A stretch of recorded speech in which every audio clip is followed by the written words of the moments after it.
നമസ്കാരം. 2024 ലോക്സഭാ തെരഞ്ഞെടുപ്പിനൊപ്പം തന്നെ ദക്ഷിണേന്ത്യയിൽ മറ്റൊരു തെരഞ്ഞെടുപ്പ് മാമാങ്കം നടക്കുന്നുണ്ട്. മറ്റെങ്ങുമല്ല, ആന്ധ്രാപ്രദേശിൽ തന്നെയാണ്. ആന്ധ്രാപ്രദേശിലെ നിയമസഭാ തെരഞ്ഞെടുപ്പുകൾ ലോക്സഭാ തെരഞ്ഞെടുപ്പിനോട് അടുപ്പിച്ച് തന്നെയാണ് നടക്കാനിരിക്കുന്നത്.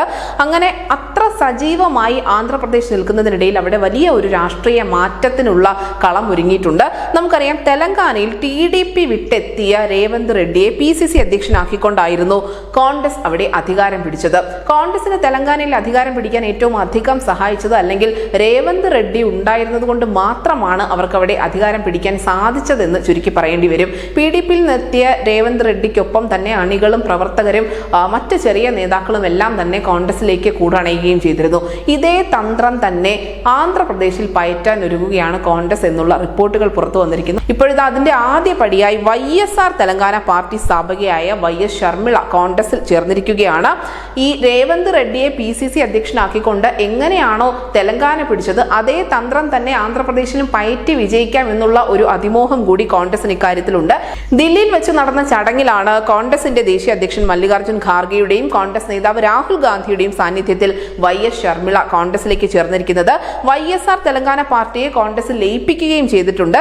അങ്ങനെ കോൺഗ്രസ് പാർട്ടി ഇപ്പോഴും രാജ്യത്തെ ഏറ്റവും വലിയ സെക്യുലർ പാർട്ടിയാണ്. കോൺഗ്രസ് എപ്പോഴും ഇന്ത്യയുടെ യഥാർത്ഥ സംസ്കാരം ഉയർത്തിപ്പിടിക്കുകയും നമ്മുടെ രാജ്യത്തിന്റെ അടിത്തറ കെട്ടിപ്പടുക്കുകയും ചെയ്തിട്ടുണ്ട് എന്നൊക്കെ YS ഷർമിള പറയുമ്പോൾ, പണ്ട് എങ്ങനെയായിരുന്നു YS രാജശേഖർ റെഡ്ഡി കോൺഗ്രസ് വിട്ടിറങ്ങിയത് എന്ന ചരിത്രം അവർ മറന്നുപോയിട്ടുണ്ട് എന്ന് തോന്നുന്നു. YS രാജശേഖർ റെഡ്ഡിയുടെ കാലശേഷമാണ് YS ജഗൻമോഹൻ റെഡ്ഡി YSRCP എന്ന പാർട്ടി രൂപീകരിക്കുന്നതും പിന്നീട് കോൺഗ്രസിന് തന്നെ ഒരു വലിയ തലവേദനയായി, അല്ലെങ്കിൽ കോൺഗ്രസിന് ഒരിക്കലും വളർന്നു വരാൻ സാധിക്കാത്ത വിധത്തിൽ അവർ ആന്ധ്രയിൽ ഉൾപ്പെടെ വലിയ സ്വാധീനം ഉണ്ടാക്കുകയും ചെയ്തിട്ടുള്ളത്. അങ്ങനെ ആന്ധ്രാപ്രദേശിലേക്ക് ഷർമിളയെ കൊണ്ടുവരുമ്പോൾ കോൺഗ്രസിന്റെ ആ തെലങ്കാന തന്ത്രം വിജയിക്കാനുള്ള യാതൊരു സാധ്യതയുമില്ല. പ്രത്യേകിച്ചും ആന്ധ്രാപ്രദേശിൽ YS ഷർമിള എന്ന നേതാവിനുള്ള സ്വാധീനം വളരെ ചെറുതാണ്.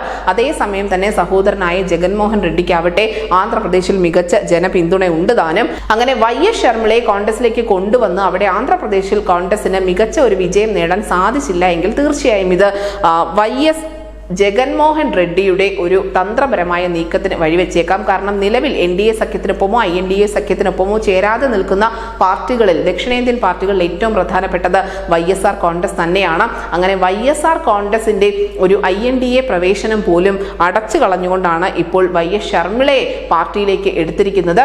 നിലവിൽ എന്തായാലും കോൺഗ്രസ് പയറ്റുന്ന തന്ത്രങ്ങൾ വളരെയധികം അത്ഭുതപ്പെടുത്തുന്നതാണ്. പ്രത്യേകിച്ചും ദക്ഷിണേന്ത്യയിൽ കോൺഗ്രസിന് വലിയ പ്രതിസന്ധികളൊന്നും തന്നെയില്ല. ലോക്സഭാ തെരഞ്ഞെടുപ്പിൽ കോൺഗ്രസ് ദക്ഷിണേന്ത്യയിൽ മികച്ച വിജയം സ്വന്തമാക്കിയേക്കാം എന്നുള്ള റിപ്പോർട്ടുകൾ പോലുമുണ്ട്.